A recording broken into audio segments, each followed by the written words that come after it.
You see, the bus is back.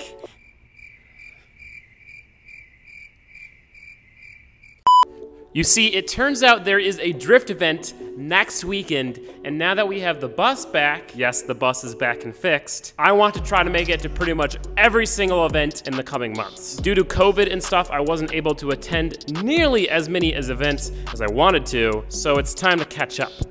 We can't miss a single event from now on. So we are going to do some things to the drift truck to get it prepared for the drift event. And then in the next videos, we are going to be doing some stuff to the bus to get it ready for the drift event. Now, the truck had absolutely nothing wrong with it per se at the drift event. It did perfectly, drifted all weekend without having a single issue. And then as soon as I got it back, I started daily driving it again. I haven't even checked anything since the drift event. All I did was swap the rear wheels back to the grippy wheels. So the truck is awesome, but there were a few things that I noticed during the drift event that could be improved. But right, we can improve some things. Those things weren't necessarily related to the truck, they were more related to my ability to being able to drive the truck. So, number one, we need some harnesses. The truck leans a lot in drift, which I kind of like. I like having a softer suspension setup, but with that, you kind of get thrown around while you're driving. I remember having to hold myself in with my left foot going around any tight corner, which made it hard to quickly clutch kick, but also was just kind of a pain having to work to keep myself in the seat while also trying to drift. So, harnesses. In order to get harnesses, we are going to be making some rear mounts for the straps. Originally I was gonna make just a whole harness bar, but I do want to cage this thing eventually. So if I make a harness bar, I'm gonna have to cut it out. So I'm just gonna be making some bolt mounts for the bolts for the harnesses. Steering wheel. At a drift event in the summer, you obviously are really, really hot and really, really sweaty. And my sweaty hands kept getting caught on the slick leather steering wheel. So I was trying to let the steering wheel feed through my hands, and once my hands were really sweaty, it kept getting caught and it was harder to let it self-steer. So I got some racing gloves, which will hopefully fix that. And then the last thing we're gonna do is we're gonna get some socks for all the reservoirs, because I got in trouble for that at the tech. And then we are going to be remaking the strut bar, because originally when I made that, I had the crappy tube bender, I dented the tube, we had to cut it, so it's just kind of sketchy. We're gonna remake it so it looks pretty, and so it's stronger, and so the strut towers flex less. But yeah, I mean, that's pretty much it. Sure, you could say we could do more angle, we could put a supercharger on it, we could cage it right now, but it doesn't need any of those things, and the drift event is less than 2 weeks away, so we have to get going. Ladies and gents, without further ado, let's build some harness mounts in the drift truck.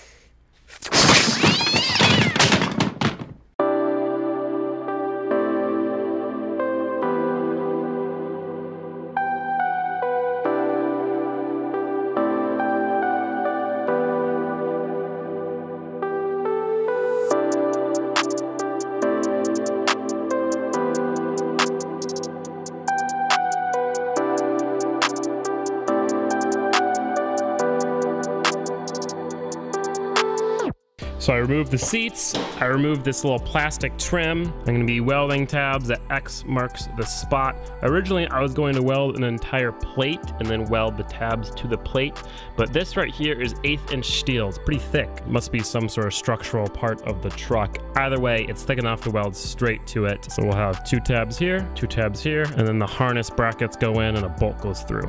Nice and easy.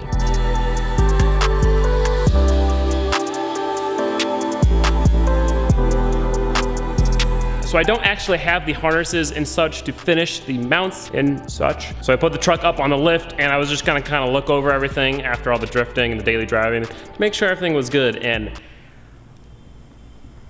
let's just say, don't pull a me.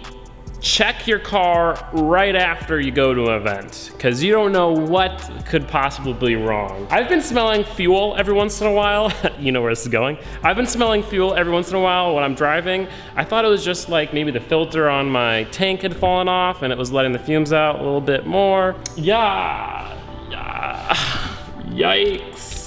Let me get a flashlight. So this is the main feed and drain line for the engine, and as you can tell, it is just destroyed. Sorry for the flashing. The LED's kind of freaking the camera out, but yeah, it's just the entire outside shell has been rubbed through in a lot of different spots.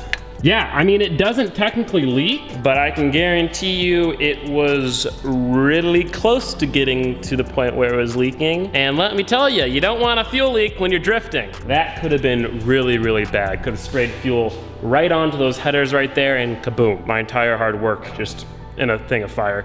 Although I do have a fire extinguisher in the truck for that reason, but you know, this is kind of a big, that'd be a huge fire hazard. Nonetheless, I have to replace these lines and figure out a better way to mount it than a zip tie. You can tell the truck wheel has been rubbing in some spots, and this used to be up against here. You can see the zip tie right there. So I'm assuming it rubbed through the zip tie, then this broke loose, and then it was just destroying this with a tire. Well, we should definitely fix that before we do anything else. Thankfully, I have a good amount of extra hoses and lines and fittings, so we'll replace just that small section of destroyed line with the stainless steel line, which will be a little bit stronger, and then we'll mount it legitly with some like hose clamps and rivets, so it won't get rubbed through and blow up. Oh, there's a cricket in my shop. Hello, Mr. Cricket. Hello. Go live in peace. Get out of here.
everything has started to come together. The seats are in with the harnesses. That feels awesome. The new strut bar is in, painted, all looking great. The new repaired fuel lines are in and tied up much more properly now, so hopefully they won't get destroyed again. They're also steel instead of just the cloth, so hopefully they're stronger. Either way, the last thing to do was to go ahead and change the diff fluid.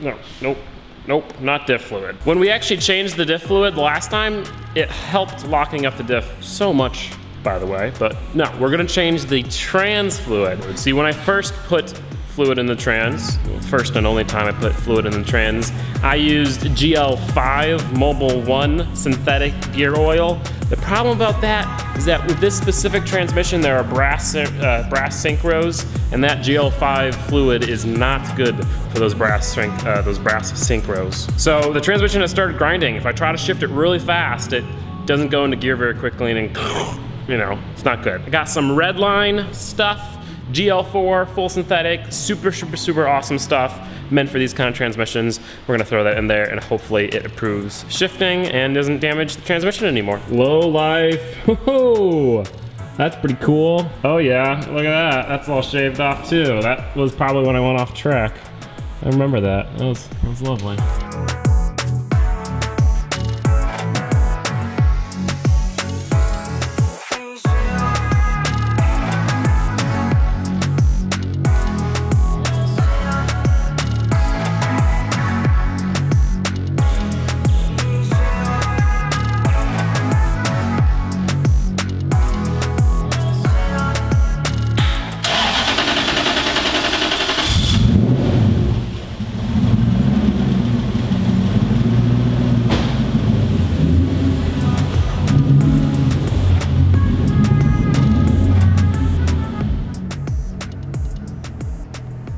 I feel like a race car driver with my gloves and these harnesses. Just need a helmet. Yeah. I missed you, truck. I love dailying this thing. So harnesses are awesome. I think I've created a new squeak by taking off that trim piece and cutting it up, which is unfortunate, but oh well. Harnesses are really awesome. So I didn't get the cam lock harnesses, as I said, which sucks for like getting in and out because it's kind of more of a pain, but for some reason this version, the adjustment straps are so much better, so I can get it really tight, and I'm not moving around anywhere. It's awesome. So that's great. These gloves are really comfortable, but it's hard to tell if they're gonna work without drifting and letting something slide through my hands. Trans feels good with the new fluid.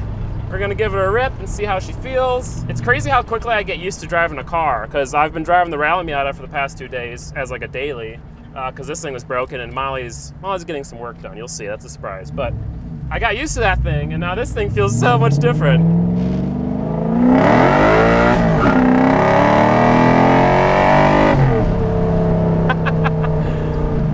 It's much slower than the Rally Miata, but it is really fun.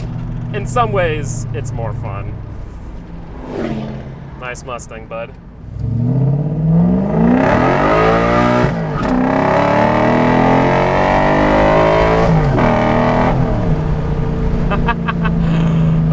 I do love this thing. I love this thing so much. And the trans feels better. I don't know if it was low in fluid or, I mean, the fluid was nasty and it was the wrong type. So that's probably why, but I can bang it into gears and it doesn't complain anymore. So that is awesome. But yeah, I mean, that's pretty much it. I also, I'm not sure if you noticed, but I kept the stock seatbelts in here. So when I'm daily driving this thing, I can just kind of put the harnesses behind the seat and I can just use the stock seatbelt. When you have to get in and out of your car a bunch from doing daily errands and shit, it is so annoying having harnesses. Especially since these aren't cam lock ones. But with that, ladies and gents, the truck is 100% ready for the next drift event. So that is awesome.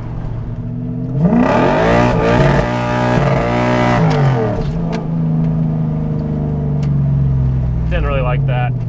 There's one wheel peeled. I kind of wanted to try feeding the steering wheel through my hands, but it's alright, it sounded cool. I hit the limiter. The next video is going to be about the Adventure Bus, doing some stuff to make that better for camping at the track. So I'll see you guys in that video. If you enjoyed this one, please give it a like. If you didn't, please give it a dislike.